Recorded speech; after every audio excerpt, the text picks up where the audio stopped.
Halo teman-teman, selamat datang kembali. Pernah nggak sih kalian baca berita terus jadi pusing sendiri, sampai rasanya pengen lempar HP? Di satu sisi, negara A bilang A, di sisi lain negara B bilang B. Dua-duanya sama-sama ngotot, sama-sama merasa paling benar. Tapi anehnya, nggak ada satupun yang mau ngasih bukti yang jelas.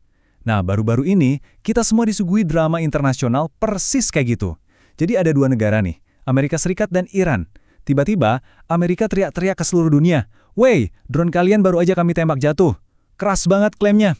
Tapi Iran jawabnya santai banget, kayak nggak ada apa-apa. Drone kami, oh itu aman di kandang, lagi ngopi kali. Yang bikin pusing tujuh keliling adalah Amerika nggak nunjukin foto, nggak ngasih lihat video, atau bahkan sekedar serpihan drone-nya pun nggak ada. Nol, kosong. Jadi kita sebagai penonton di seluruh dunia cuma bisa garu-garu kepala sambil mikir, ini sebenarnya siapa yang bener sih? Nah, pertanyaan utamanya kan cuma satu. Siapa yang lagi bohong di sini? Apakah Amerika cuma gertak sambal buat nunjukin kekuatannya?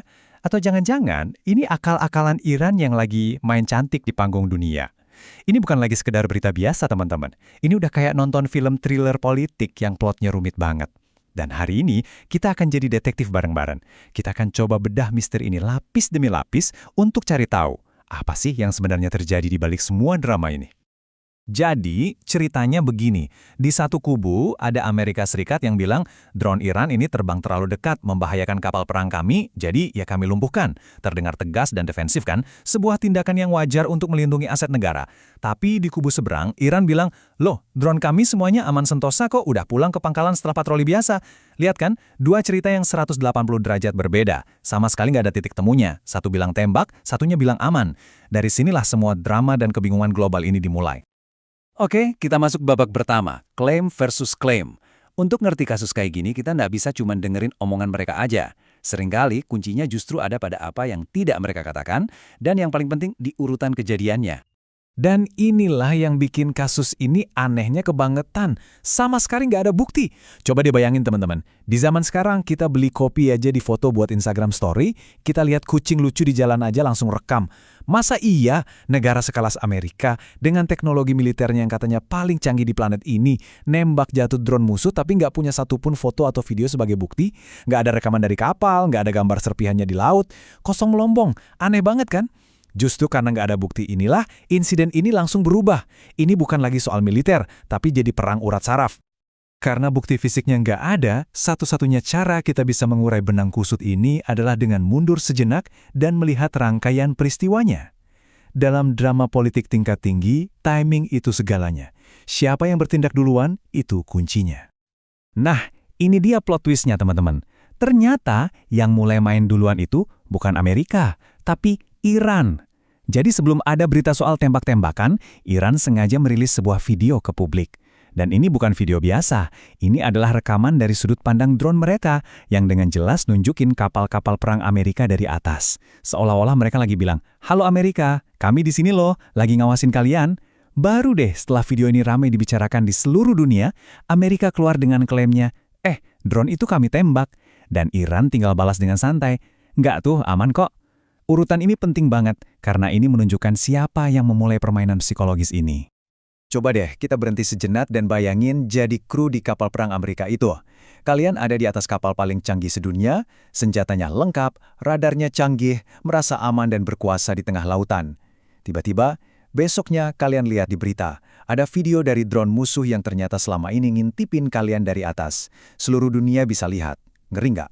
Perasaan superioritas itu pasti langsung goyah. Iran nggak perlu nembak satu peluru pun. Mereka cukup nunjukin satu hal. Kami tahu kalian di mana, dan kami bisa mengawasi kalian kapan saja. Ini bukan serangan fisik, tapi serangan mental. Sebuah pukulan telak ke ego dan reputasi Amerika sebagai polisi dunia.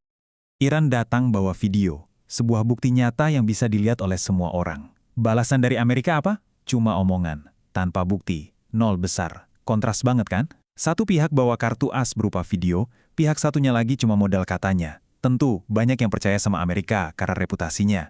Tapi lebih banyak lagi yang jadi skeptis. Wajar kalau orang jadi pada nanya, kalau emang ditembak, mana videonya? Mana fotonya? Sebuah pertanyaan yang sangat simpel tapi begitu menusuk. Nah, disinilah kita perlu pakai kacamata logika teman-teman. Karena saat dihadapkan pada dua cerita yang saling bertabrakan tanpa bukti, ada satu prinsip keren namanya beban pembuktian. Kedengarannya mungkin agak teknis, tapi ini bakal bantu kita mecahin kasus ini. Jadi apa sih beban pembuktian itu? Gampangnya gini, siapa yang ngomong, dia yang harus buktiin. Simple kan? Kalau saya tiba-tiba bilang ke kalian di kolom komentar, semalam aku lihat naga lagi nongkrong di atap rumahku. Kalian pasti langsung nanya, mana fotonya? Mana videonya? Nah, beban buat ngebuktiin ada naga itu ada di saya, bukan di kalian yang harus keliling komplek buat nyari bukti kalau naga itu nggak ada. Masuk akal kan? Sekarang kita terapkan logika super simple ini ke kasus drone kita. Amerika Serikat bilang, kami menembak drone. Itu adalah sebuah klaim positif, sebuah klaim bahwa sesuatu telah terjadi. Sementara Iran, mereka cuma bilang, enggak, itu enggak terjadi. Mereka menyanggal, mereka tidak membuat klaim baru. Jadi, sesuai aturan main logika tadi, yang punya kewajiban bawa bukti ke meja perdebatan, ya Amerika. Bukan Iran yang harus membuktikan kalau drone mereka enggak ditembak. Jadi jelas ya, beban pembuktian itu 100% ada di pundak Amerika Serikat, karena merekalah yang membuat klaim ada penembakan. Ini bukan berarti kita langsung bilang Iran pasti jujur dan Amerika bohong, bukan itu poinnya. Poin utamanya adalah, selama Amerika belum bisa menunjukkan bukti apapun, klaim mereka secara logika itu lemah. Sangat lemah. Oke, sekarang kita masuk ke bagian paling seru, perang persepsi sesungguhnya. Kalau beban pembuktian ada di Amerika dan mereka kelihatannya nggak punya atau nggak mau menunjukkan bukti, kenapa mereka nekat bikin klaim sebesar itu? Apa tujuan sebenarnya di balik semua ini? Mari kita bedah. Coba kita pikir bareng-bareng teman-teman. Nggak mungkin kan negara sekelas Amerika Serikat dengan tim strategisnya yang canggih asal ngomong tanpa perhitungan, pasti ada maunya. Kenapa mereka berani ambil resiko bikin klaim yang bisa jadi bumerang kalau nggak terbukti? Apa ini cuma gertakan atau ada udang di balik batu yang lebih besar? Ada beberapa kemungkinan yang sangat masuk akal. Pertama, dan ini yang paling mungkin, buat jaga muka. Coba bayangin, video drone Iran itu kan udah bikin Amerika malu di mata dunia. Kalau mereka diam aja, narasi yang terbentuk di publik adalah, wah, pertahanan Amerika bisa ditembus semudah itu ya. Nah, dengan ngeklaim drone-nya kami tembak, mereka langsung membalik ceritanya. Dari yang tadinya kami diintai, jadi kami yang beraksi. Ini soal merebut kembali kendali narasi. Kedua, ini adalah cara pamer otot tanpa harus mulai perang. Dan ketiga, ada kemungkinan mereka memang punya bukti, tapi buktinya jelek. Mungkin videonya buram, nggak jelas, atau malah kalau dirilis bisa ngebongkar rahasia teknologi militer mereka sendiri. Jadi kalau kita rangkum, ini adalah pertarungan dua tujuan strategis. Iran tujuannya jelas, pamer ke dunia. Hey, jangan macam-macam sama kami, teknologi pengawasan kami canggih loh.